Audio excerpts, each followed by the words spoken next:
Hi, my dear friends. How are you today? Woohoo!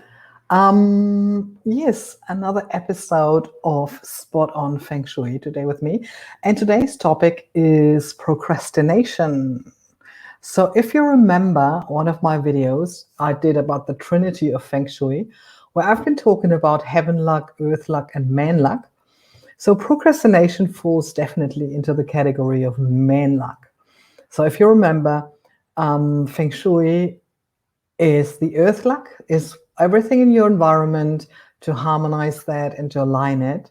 The heaven luck, that is your what you've been given, your blueprint with which you came to this planet, and which kind of gives you an idea about what behavior you will turn out later as an adult. But I mean, a lot of other influences, again, 66% of the influence of your life comes from the environment, from the earth luck, and from behavior around you and how you react to things, the man luck.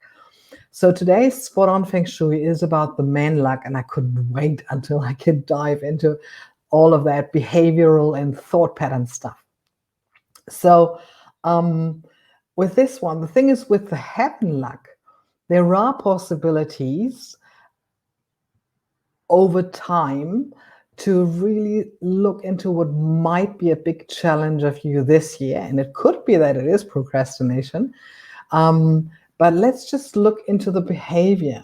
So many times people think, oh, it's easy to I can do it later. So this is why I wanted to do this episode about bringing up 5 antidotes against procrastination, 5 favorite excuses. So which of those 5 that I'm presenting you is your favorite excuse? Let's see if it's one of them. And let's see if you like what I have to say about it and the antidotes against those favorite excuses. So it's really looking into stuff that comes up when you procrastinate. For instance, perfect example, I wanted to do this Facebook Live yesterday, but it didn't happen. Yes, I was procrastinating. Guilty, completely guilty. That's the funny side and the irony if you want to do a Facebook Live and a video and a YouTube Live about procrastination when you then start procrastinating. That's the fun side. So the first excuse about why not do something or a certain topic, or why not delving into something that really helps your business / your family / your life is I'm not creative. So who of you has this excuse, I am not creative? Let me know in the comments. And the not, I am not creative, you first have to ask yourself, if this is your favorite excuse, who is actually saying that? Is that really you saying it? Is that really you thinking, I'm not creative? Or maybe in the past somebody has said to you, you are not creative. Oh, you're not creative. Oh, forget it. So have you tried? Have you tried being creative? Have you tried creating something? Um, you know, every creation that you do is an expression of yourself. So how about you start expressing yourself, being creative? And if you find out you're not content with it, I mean, like with me, for instance, um, I gave it to someone else. I think I'm not the most creative person on the planet. I mean, I can do stuff, but this I did not create. Somebody else created that for me. The logo up there, I didn't create that. I had someone creating that for me, because I really think I'm not the most creative person on the planet, but I can create stuff. I can express myself, but just not in that way. I create stuff with videos and with people together in a meditation class, for instance, or with the Feng Shui. That is where my creativity is strong. But with creating a logo, that would take me ages, and creating those banners and these things and the ads, that would take me ages. So I decided it's not for me. I give it to someone else. So if this is your favorite excuse for procrastinating, I'm not creative, then ask yourself whether you really are. And if you find out that you really strongly believe you are not, give it to someone else. You know, there's no reason to not do that. There are people out there who are doing it professionally and within seconds, which would take you hours. Okay, so that was number one. Number two excuse, I have no money. I can't do this and that because I have no money. I need money to that and I don't have money. But instead of waiting for the big windfall or the lotto ticket or whatever, you have time. So whether you go as an employee, you give your time to someone to create money, or if you have the resources, you don't actually need money to create something. You don't need that much money. You can find other ways to do things. Take, for example, the house sitting that we're doing. So we're creating a different lifestyle through the house sitting. Yes, you need to have your resources. Yes, it takes time sometimes. Yes, we sometimes have to go into an Airbnb, but the money is not the thing that we need to create that lifestyle. So there are other ways. Really ask yourself, are you resourceful? Are you using your resources well enough? Because money is the last resource you want to need for something. For instance, with me asking someone to do the logo or do the flyers. But it should be the last resource that you, so it's not really an excuse, is it? So number three, I can do it later. And that's me, guilty, totally guilty of that. I can do it later. I have too many options. I've created all those options that I have, and there are too many options. What do I do? Number one, number two, and number three. Oh, can do it anytime. I know that a lot of personal coaches say, ask yourself, what would happen if you have only 5 or 10 days to live? Well, that's not working for me somehow. And maybe for some of you do or not, let me know in the comments. But how about the person you want to do it with is not there forever? The person you want to call, the person you want to tell that you love them is not there forever. Or other resources are not there forever. I mean, with the COVID, we now know that sometimes an idea is just went up in smoke. And it means you can't do it forever. I am totally grateful that I took on this house sit a year ago in Brisbane, and we said, oh my God, in summer in Brisbane, it's so hot. I'm so happy I did it and grateful that it turned up, because since then we haven't been overseas and we couldn't go anywhere else. So I'm totally happy that I did it at the time. So when you're procrastinating because you say you have too many options, then ask yourself, which is the first one you want to try? Just try one of them.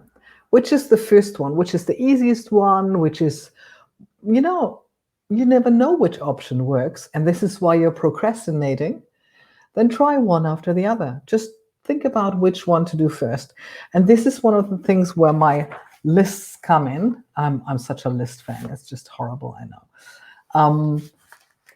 I have the list, and then I just look which is the one that's the easiest right now, and then I just start. Yeah, of course, that sometimes leads to the fact that the big ones I leave to the very last minute. That's me, but it gets done. So is it really procrastinating when you're cleaning your house instead of writing that blog? That's a good question, but that would be me, actually. Okay, number 4. I don't know how. That doesn't count anymore. This excuse does really not count anymore, because there's Koro Google, and Koro Google doesn't know everything. So you can ask it. I don't know how just means that you're not doing your homework, you're not doing your resources, you're not willing to get the skill to get. Do you have that dream? Do you want to have that? Do you want to really, really create that? I don't know how is not an excuse anymore. You can go on the internet and really ask there. Or, much better one, find someone who knows how to do it. Find a mentor. Find a mentor to help you out. You don't have to do it all on your own, but you can research and you can find someone. Maybe read a biography of someone who did it or did something similar. So I don't know how to do it does not really count, because it just means you're not willing to put the work in that needs to be done. And you don't have to reinvent the wheel. You just have to find someone who did it. And then you can work it out yourself how it is for you. So there's number 4. Number 5, the others are not doing it. Nobody else is doing it. Why should I do it? Again, what is your goal? What do you want to create? And maybe nobody else is doing it is exactly the reason why you should do it, why you're the one. Because the thing is, if everybody else is doing it, what's the point of you doing it? It's what's your point of difference? If you're only doing things because everybody else is doing it, then probably you're not creating yourself. You're not expressing yourself. You're not creating a real value in your life and for yourself and for others. If you're only doing things because everybody else is doing it, what kind of a world does that create? So think about it. Maybe because nobody else is doing it is exactly the point why you should do it, because maybe you have the skills, you have the understanding, you have the brain for that, you have the skills for it, you have the experience for that. So maybe that is exactly why you should do it. You don't need other people. I mean, you do need other people to be successful, but you don't need their appraisal or their, oh yeah, I did that too. You just need to listen to yourself. It's really important that you listen to yourself. Why you want to do this. What is your why? What is your why? If it is to please everybody else and because everybody else does it, then you are not creating your unique expression. You're not doing your unique contribution to this mosaic of all of us on this beautiful planet. So what is your contribution? Your unique contribution. And it's not something that somebody else does. So which of those 5 excuses is the one that resonated the most with you? Or which is the one that created the largest resistance? Look at that question and look at the antidote I gave you for this one and see if you can make it. See if you can integrate that into your life and into your behavior, into your thinking. And see if you can change your behavior. So I think we're going to have a few more sessions about procrastination because it's a big one anyway. And but let me know in the comments which of those 5 excuses is your favorite one. And look really at the one which makes you most comfortable and the one that makes you the least comfortable. And make yourself familiar with it. It's really an interesting way. Why are you building up those obstacles? Why you are creating these excuses? Probably because there's a big gem hidden behind it. So have fun finding your favorite excuses. Have fun answering those questions. And I'll see you again for another spot on Feng Shui. This time we were doing man luck, which has, for some of you, nothing to do with your understanding of Feng Shui, but this is the thing. You cannot create your environment. You cannot, if you're procrastinating, you're decluttering. If you're procrastinating the cleansing, if you're procrastinating creating that harmony around you, it's harder for you to find the behavioral and the thought patterns that will make you greater. And that's what we all want, don't we? We want to become better. We want to become greater. Wonderful. So I hope you liked what you see. Let me know and have a beautiful day and see you again soon here. Bye.